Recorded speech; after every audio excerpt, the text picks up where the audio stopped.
Life returned to normal for much of the U.S. Employees have returned to work. Restaurants are packed table to table. Americans are able to enjoy simple pleasures without the constant threat of COVID-19 looming. Though this doesn't mean it's gone away, and it's still very much a topic of interest for health professionals. Researchers at East Carolina University revealing new findings from a scientific study on how the COVID-19 virus spreads in real time and affects otherwise healthy young people.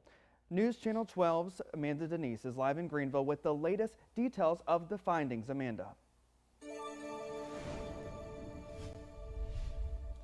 Dr. Suzanne Lee with the ECU Brody School of Medicine led the team of researchers. They wanted to know more about COVID as it spread quickly throughout the countries and around the world.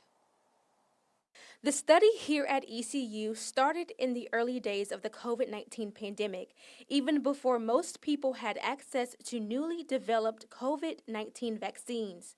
COVID-19 or SARS-CoV-2 virus was a new virus that has been spreading globally, and here in Eastern North Carolina, we wanted to understand more about SARS-CoV-2 transmission. The study began in late August of 2020 and ran through March of 2021, just as vaccines were becoming available. The question, how does the virus spread among otherwise healthy young college-aged adults? We had an opportunity to begin a study in ECU students, in particular young adults, to see if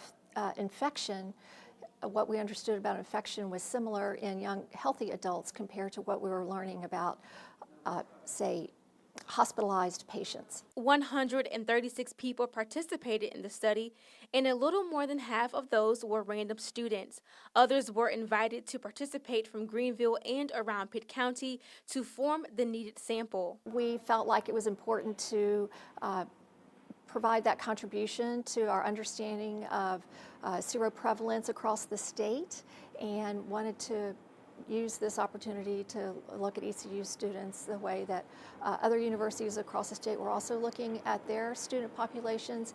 Researchers learned about how long antibodies stayed in the body once a person was infected, and how long people who were infected had immunity to COVID-19. It's a terrific way to get a snapshot of what is happening at the population level at the time that the antibody was measured.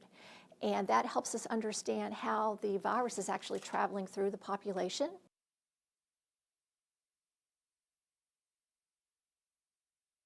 Comparing their findings to other studies throughout North Carolina to better determine how COVID-19 spreads and how it affects healthy college-aged adults. Reporting live in Pitt County, I'm Amanda Denise with News Channel 12. Amanda,